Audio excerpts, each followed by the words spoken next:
Hi everyone, welcome to Global Government News, or GGN. Today is Monday, November 16th, 2020. This is part 3 of this news bulletin or news report. I'll probably do 4 parts, but I still have a bunch of articles that I've gathered over the last 2 weeks. Just insane stuff. The last video, part 2, we were talking about New York passing resolutions demanding mandatory coronavirus vaccines. Is all stuff that's real. In Australia, imposing $66,600 fines or imprisonment for refusing a coronavirus vaccine. Ticketmaster, for concerts, want to verify COVID vaccine status before issuing concert passes. You have to have a COVID vaccine in order to go to a concert. This was in Britain, the behavioral experts saying that people should have wristbands, permission wristbands, in order to be able to travel freely, and those who didn't have these wristbands would remain under lockdown. And we also saw that one article where they said if they pay somebody to take a vaccine, they can pay them, and then it's all on them, no liability. It was their choice. But also, instead of paying them, they could say, well, you don't have to wear a mask anymore. So it's they're telling you where they're going to go with this, dude. If you comply with these crazy restrictions and protocols, where you lose sovereignty over your body and your mind, and I guess technically your soul and your country, then they'll give you these little privileges, like not wearing a mask or being able to leave your house, and they'll still have curfews, they'll still have travel restrictions and stuff. And that's kind of where it's really going, dude, is where the vaccine, and you're talking about mark of the beast, and in order to get any kind of help payments, maybe people on Social Security that are retired, in order to get that, they have to get their COVID vaccine. It could be some kind of experimental vaccine. With a microchip in there, and if you think it's insane, if you're not someone that's aware of all this stuff, if you just do your research, you'll see the articles. I've covered them on here in these videos, where they say, oh, something out of sci-fi, but now it's here, the future's now, and this is what they're talking about, microchips inside vaccinations. It's the best way to deliver them, their implants, to track and trace you, and even to modify your behavior. They say, of course, it's for security reasons. To store your information more securely. And, of course, that could be hacked. So, Or it's going to help with the status. Are you positive? Are you COVID positive or negative? And they'll give you instant status, like a biochip. I've mentioned that before, that DARPA was looking at. But that same chip could actually probably give you cancer or give you headaches or block your thinking. So all kinds of crazy stuff. All right, so we'll start off with this article here from October 23rd of this year. The World Health Organization, or WHO, taps anti-conspiracy crusader to sway public opinion on COVID vaccine. Harvard behavioral economics professor to lead the WHO's newly created technical advisory group that aims to foster public acceptance of the COVID vaccine. So even if you're not an anti-vaxxer, you're all about vaccines, you trust the World Health Organization, you trust the big pharma industry, you still have to wonder why would there be so much effort, so much money put in to creating foundations and institutions in order to convince people to take these things? Are people that stupid? They actually come up with a term like vaccine hesitancy. They're hesitant to take it. So, an outspoken proponent of government-led tactics to influence public opinion on policy, basically to manipulate them to do something they don't really want to do, and to undermine the credibility of conspiracy theorists, will lead the WHO's efforts to encourage public acceptance of the COVID-19 vaccine. And this is very easy when they say undermine the credibility of conspiracy theorists. I know this because I am one of those people that they target. I'm not saying me, I'm special. I'm just saying that anyone that's out there that offers any kind of alternative to this official narrative of authorities and experts in government and Bill Gates, they're called conspiracy theorists, and that's all you have to do. I think it was the CIA that actually came up with this, just labeling people conspiracy theorists, and then you automatically discredit them. So it said here they announced that Cass Sunstein, founder and director of the program of behavioral economics and public policy at Harvard Law School, will chair the advisory group. Sunstein was a former President Obama head of Office of Information. He's a really sleazy scumbag guy who does not believe in the Constitution, your ability to speak freely, or your ability to own a firearm. That's a bad dude, and you don't want to hear stuff like that. Because you're talking about behavior and psychologists and behaviorists and insight teams. They're talking about just using psychology to undermine people's and what they're thinking, what they believe.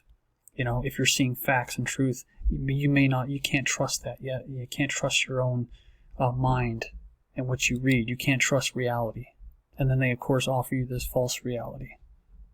And as long as it's coming from authorities and people with a lot of letters behind their name, you should trust them instead, not the conspiracy theorists.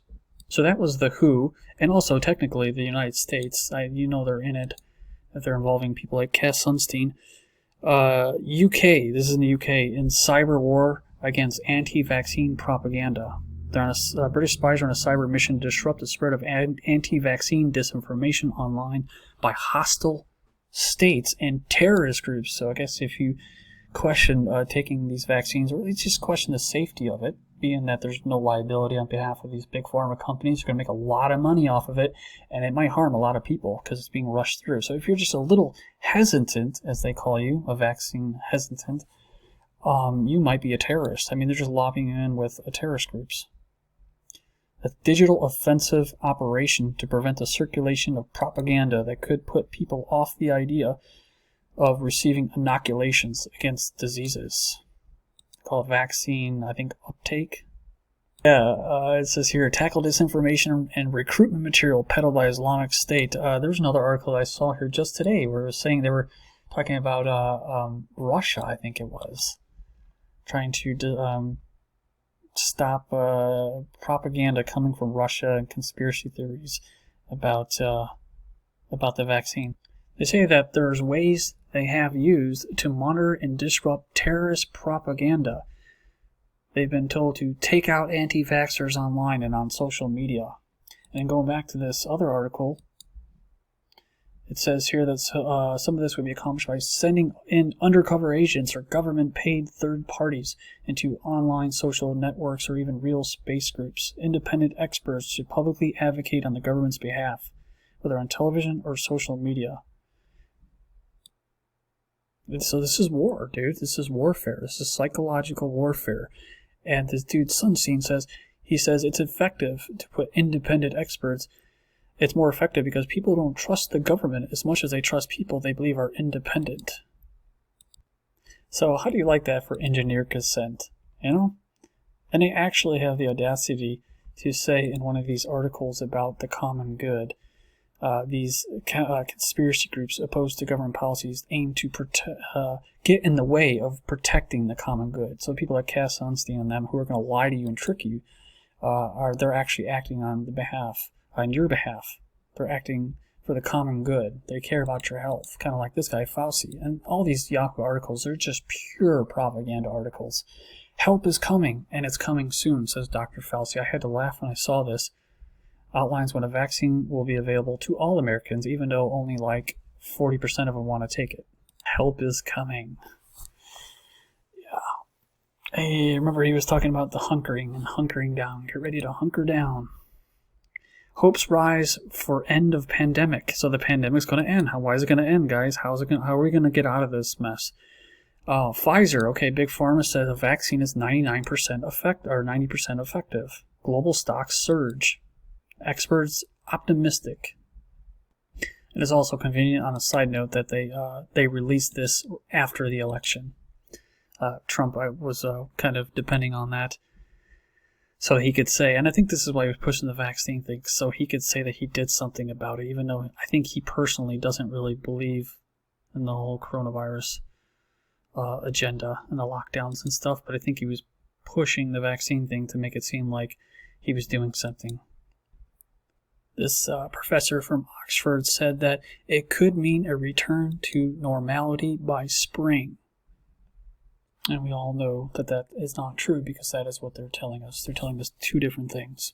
Pfizer vaccine could be the key to conquering COVID-19, but don't throw away your mask yet. And you have Fauci saying, early COVID-19 vaccines will only prevent symptoms and not block the virus. They say a vaccine isn't an end-all solution to the pandemic. Well, I thought it was. Thought it was going to be over, go back to normal. But their goal or their plan is multiple vaccines, an infinite amount of vaccines that you'll constantly have to be getting in order to continue your life. And that'll all be stored on some kind of database, whether it's your phone, whether it's some kind of chip, some kind of digital passport. So, remember, it's all experimental. This vaccine experimental, and they're going to experiment on the population. You have Rand Paul misleadingly claiming millions of people who recovered from COVID-19 are now immune and should celebrate and throw away their mask.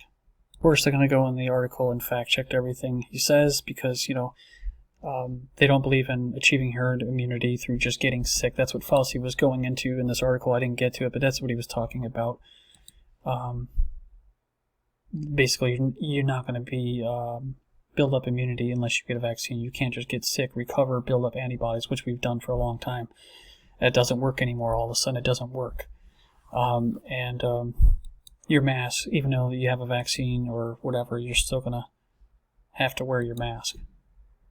So even though he's stating something that's probably true, they're going to say it's misleading and it's misinformation because they have to spread misinformation. That's what they do. Australia pushing new measures to detain conspiracy theorists. I always like to throw this in here, so Rand Paul better be careful. If he's spreading conspiracy theories, he may end up in like a FEMA camp or something, being detained in Australia. New bill in Australia was passed. It says here, or debated, sorry. It gives local authorities the power to detain conspiracy theories and people who refuse to self-isolate. Elon Musk was in the news recently. I guess he did a bunch of tests. He said on the COVID-19 antigen test, something extremely bogus going on. He said that the results showed tested positive twice and then negative twice, all on the same day. Same machine, same test, same nurse. He said he also was awaiting results from a PCR test from different labs, and we've already talked about that, about how it's not supposed to be used for diagnosing. So Elon Musk better be careful. Aaron Rodgers better be careful. They may end up in concentration camps as well for spreading conspiracy theories. And might as well throw in Tom Brady there as well, right? Aaron Rodgers cast doubt on NFL's COVID-19 protocols, saying, "Are we doing all this based on science?" He was likening curve-flattening self-isolation efforts, like the quarantining, to house arrest, and questioned the NFL's safety protocols. Like, basically, they can go out and play football, and they can hit each other, be in close contact, but then they go into their locker rooms, and they have, like, plexiglass in between them, and they have to stay 20 feet apart, and he's like, it's ridiculous. The camps will be built across Canada. Politician raises alarm over Trudeau's government plan to build COVID quarantine isolation camps. And they do exist. I've seen the pictures in a different article. Whether they're gonna be used for COVID-19 or, like it says here, they can be used for other requirements, maybe conspiracy theorists. They do exist. Of course, they're in damage control, trying to fix the facts there. COVID-19 vaccine may have unpleasant side effects, and look what it says. That will mean it's working. So unpleasant side effects means that it's working. I mean, they're saying it's so bad it's going to leave it's going to take you out for like a week. You're going to have to take off work. Back in May, Bill Gates explaining that the COVID vaccine will likely use experimental technology. Most people won't even be aware of that, dude. They won't even know. They'll be so scared, or they'll think that if they do it, then this will all be over. But it's only the beginning. Like I always mention here, and I have to continue to mention in my videos, part of ID 2020, it's just coincidence, they call it ID 2020, Partners Launch Program to provide a digital ID through vaccinations. It's an alliance of public-private partners, including UN agencies, civil society, an electronic ID program that uses generalized vaccination as a platform for digital identity. This is GGN. Join me in part 4. Thank you.